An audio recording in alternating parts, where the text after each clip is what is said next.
Hey, welcome to Desert Digest, the maiden voyage of this new video blog podcast. I don't know, whatever you call it. I'm Craig Outhier, editor of Phoenix Magazine. I'm here with managing editor Leah LeMoine.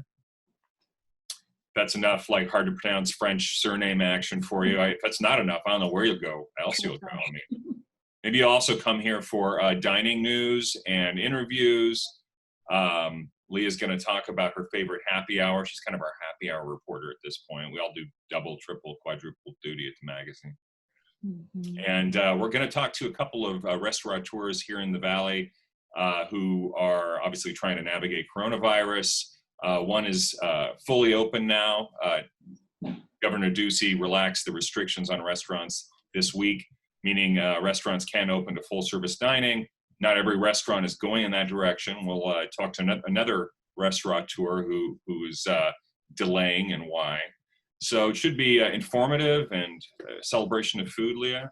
Yes, very excited. Excited to tell you guys some more happy hour options that are to go. I'm hoping that will last a little bit longer than the pandemic, but we'll see. You're kind of into the to-go stuff. Me too. You're heavily practiced in the art of remote food dining. So, and then we're going to talk about some of the restaurants that are have closed, unfortunately, permanently, and ones that opened during the pandemic. So, and also, how should we pronounce this, Leah? Should it be Desert Digest or Desert Digest? You know what I'm saying? I know. Do the because there is kids a double today on know what a digest is? Right, exactly. Let's call it Desert Digest. Digest. Yes. If you want to be very French. And here we go. Okay, as promised, we're here with James Swann, owner of Craft 64, one of our favorite restaurants in the Valley.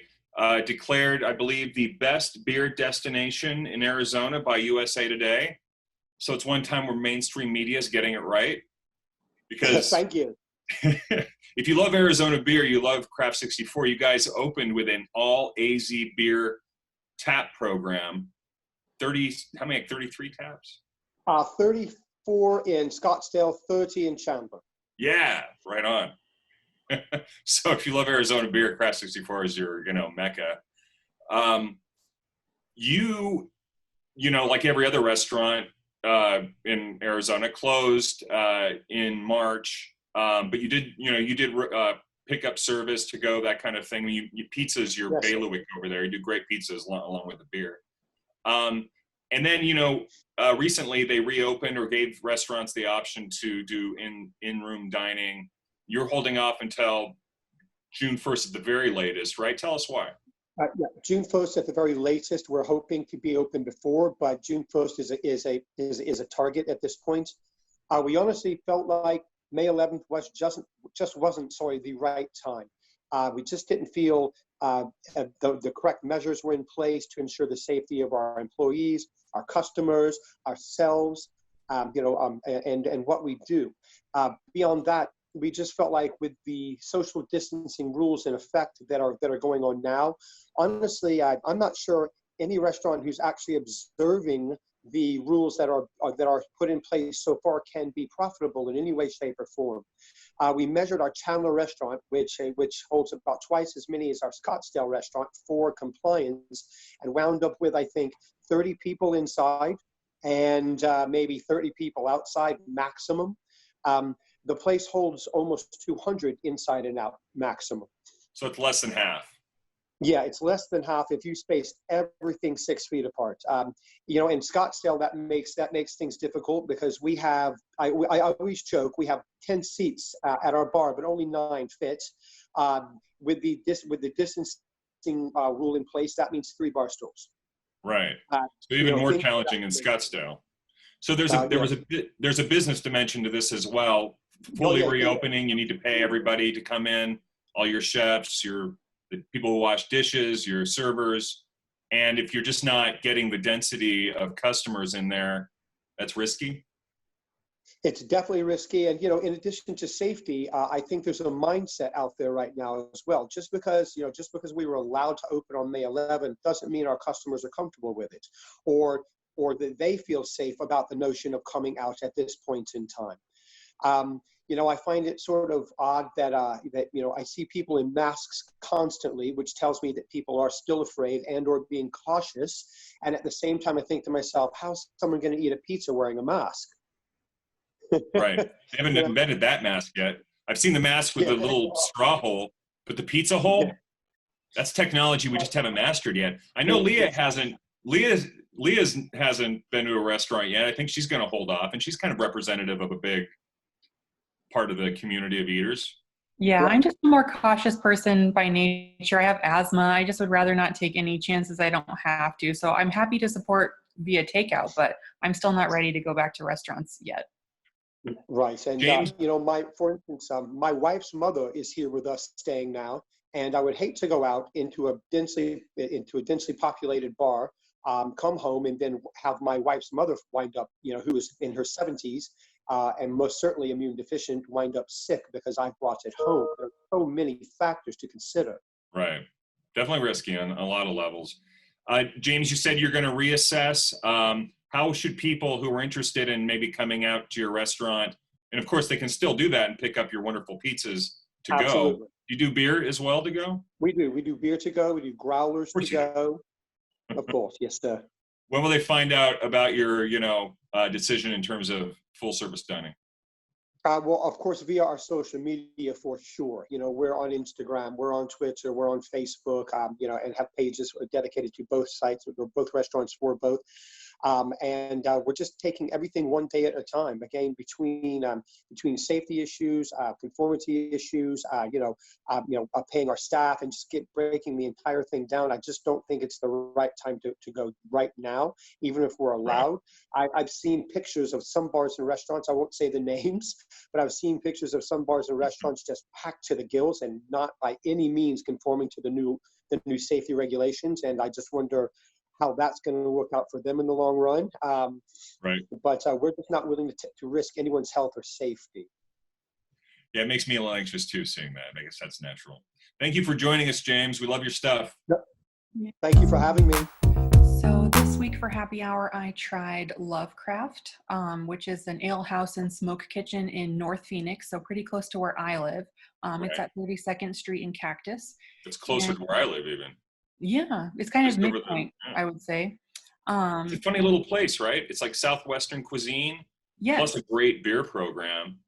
Exactly. A lot of Belgian beers, some exotics. I mean, it's a cool little, unusual hybrid they've got there. Yes, and they even have like ciders and meads for people like me who don't maybe love beer. Right. And all done in this kind of dark gothic building, with kind of a rich design palette. Interesting place. Totally. I can't wait to go in there when I feel comfortable to go dine in, because that has a cool atmosphere. Yeah.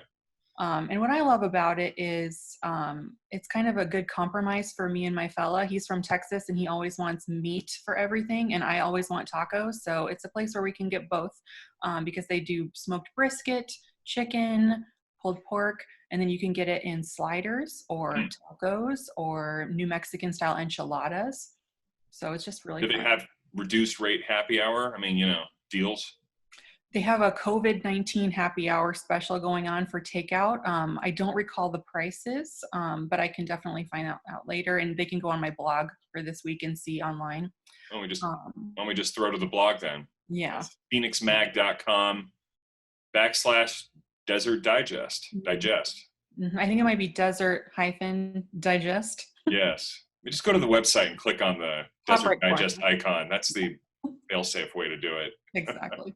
So where else would you say, if someone had a hankering for Southwestern, where should they go for happy hour? Mm-hmm. Richardson's. Richardson's. That cool little, and the Rokery, its sister restaurant, they have that cool little happy hour menu. Mm-hmm. A lot of great stuff on there. Yeah.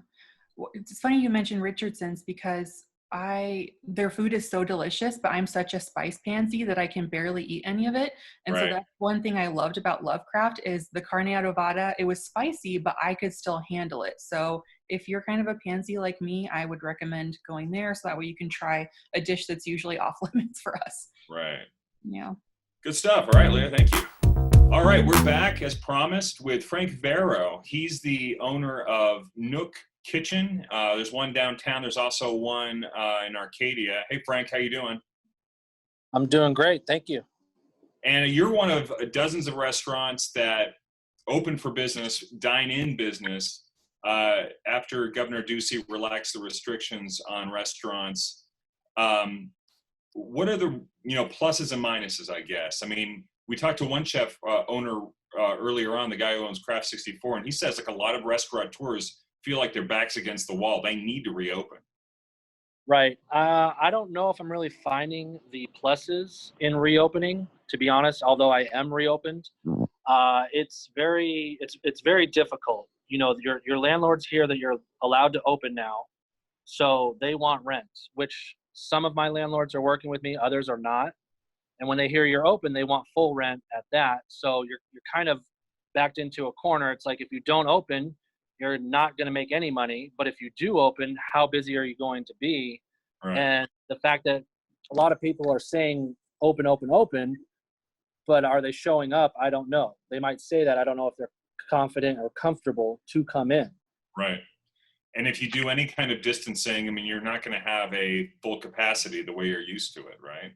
Correct. I think we have 114 seats at the Arcadia location, and I think we're going to have like 40-ish available. And downtown we have 94, and we have like 38. So it's very difficult. I mean, you can't pay your rent, let alone of a staff. And if you have investors still and to pay yourself, it's nearly impossible. Right. And you also own a couple of bars in town. The Bar, which is in Arcadia-ish, Arcadia Light, 32nd and Indian School. And you were saying that you think the bars might recover quicker or have an easier time kind of getting back to the old model than your restaurants.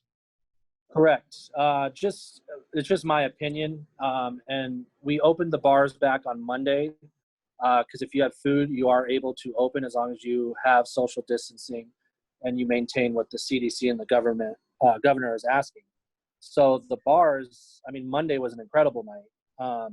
But you still need to keep in mind you're keeping distancing and upholding everything. But it seems like the people that want to go out and drink, lack of better terms, they don't seem to care as much.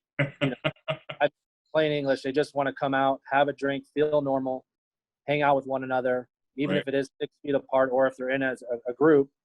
Whereas dining seems a little bit more intimate and a little bit more difficult for somebody to process, sit down, enjoy their dinner, be served by somebody, food, and you're eating it. So I don't know.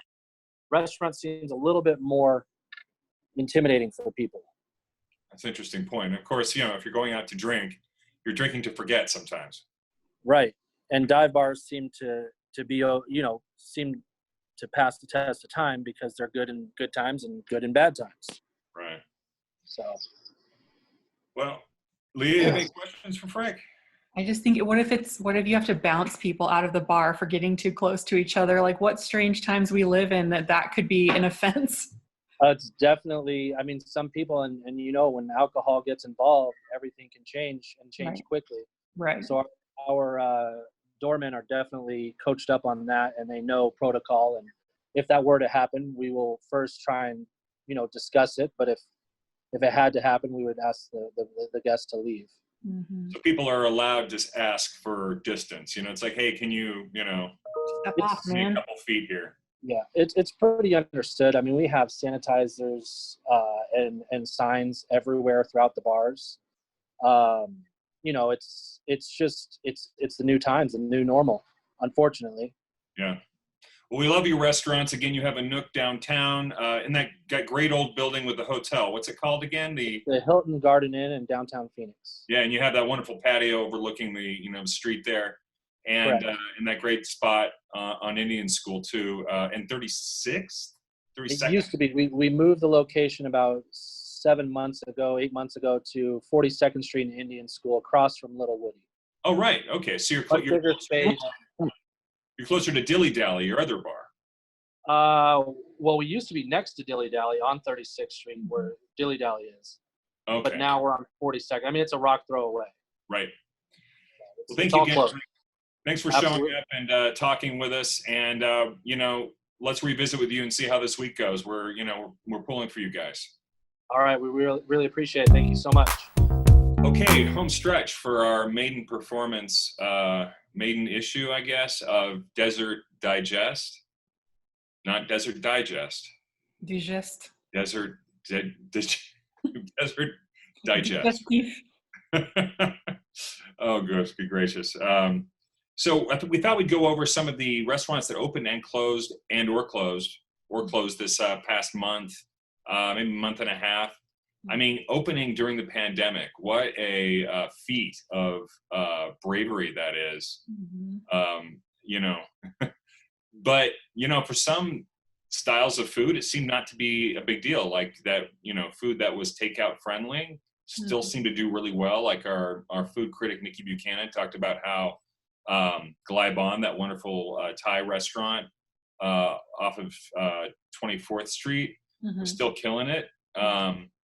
So there were a couple that did open. Leah, what do you got for us? Yeah, well, it's fun because a lot of them seem to be from the West Valley, which is where I grew up. And I like to think we have a scrappy little underdog attitude. So it's cool to see us, prevailing in these times. Yeah. So one I actually tried myself last week was Mochilero Kitchen, and that's Right. at 67th Avenue in Happy Valley. And it was seriously good tacos, really good enchiladas. And I also had a prickly pear paloma that was just killer. So it's nice to see some quality cocktails coming up in the West Valley too. Yeah, cool space you said too. Nice mural owned by a couple, so good for them. Hope it Yeah, works or out. was it brother and sister maybe? Maybe that was it. Yeah, some kind of connection. Right. What else? I tried Xanthi, and that's in Avondale. I actually used to live right around the corner from it, so I wish that it had been there when I lived there. Greek place. Yeah, Greek, and they're unique because they make their own sausage. This specific Greek type of sausage is called Lukaniko, I think, and it was really yummy. Awesome. Definitely recommend that. And another West Valley place, Mr. Mesquite, right? They're those lads who started the restaurant in Scottsdale originally, and it was really popular with like late night partiers because it was open late. Yeah. And apparently they do a great carne asada, and that one's opening in the West Valley as well, like this week, I think, or next week. That's exciting. Yeah, and all the other restaurants that opened right around March, late February, as the pandemic hit, you definitely want to pull for them. The Americano from Stefan Fabri, who owns Pomo. I think I'm pronouncing his name right. He opened the Americano in North Scottsdale. Josephine, downtown in the Roosevelt Arts District. We actually reviewed that. And they were only open for a couple of months. Great place, I loved it. They're probably the most vulnerable, you'd think. So yeah. And Josephine, it's like you really want to dine in there because the attention to detail and their aesthetic is so great. They have beautiful art everywhere. You feel like you're in a cool person's house instead of in a restaurant. I think it's owned by an architect. So it's one of those architect-owned restaurants. It looks great. Tastes great too. They have a great little cocktail bar in the back, like a speakeasy. Yeah. Cool place. But to that end, some of the restaurants didn't make it. Some restaurants did fold. Maybe going over those really quick. We both know Barrio Gran Reserva from James Beard nominee Silvana Salcido Esparza didn't make it. She had to close it. And she has a James Beard nomination for that restaurant, which is just, painful irony. It is. She closed that. She said also she had to do it in order to keep her flagship restaurant, Barrio Cafe on 16th Street going. Yeah. So, I definitely want to visit Barrio, when the time comes.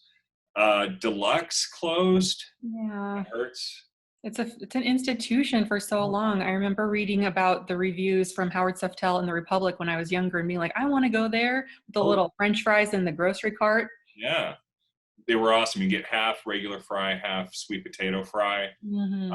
Great burgers. I mean, it was kind of the first gourmet burger place in the Valley. One of the first. I think so. Definitely got in, helped started that whole trend. Yeah. Lenny Rosenberg owns it. He also owns Sushi 32 next door. I mean, he's great. He's a, legend here. I don't know, maybe the closing's not permanent. I mean, what I read in late March was that, closed indefinitely, but they definitely weren't doing takeout, that kind of thing. So maybe we should add the caveat that, Right. they could be coming back. Light a prayer candle. Yeah, right. For Lenny and for Deluxe. And then a couple other restaurants, Mark's Cafe in Tempe. You ever been? I hadn't. I didn't grow up in the East Valley, so I didn't make it that way until I started this job, really. I'd never been either, but apparently Beloved. Yeah. throw the towel as well. And then one that we've both been to, I think, Sierra Bonita Yes. on 16th Street. That was a classic, like, Southwestern restaurant, like, along with Richardson's, sort of, made Southwestern upscale tavern-like dining trendy in that area. Sure. I had it, our counterpart at the magazine, Maddie, our associate editor, loves it. And we found out that they've closed and they're just doing catering now. Mm-hmm. For That's sure. sad. I know. They had one of the best fried chickens in the valley. That's my favorite dish, and surprisingly delicious there. So hopefully they'll offer it in their catering operations. I had one of my first osabucos there, now that you're mentioning it. Yeah, Nice. I love osabuco. I made it come alive for me. Yeah, bummer, a big bummer. So on that uplifting note, let's close it out. Yes. Thanks for doing this with me, Leah. Yes, it's fun. See you next week. All right. See you, everybody.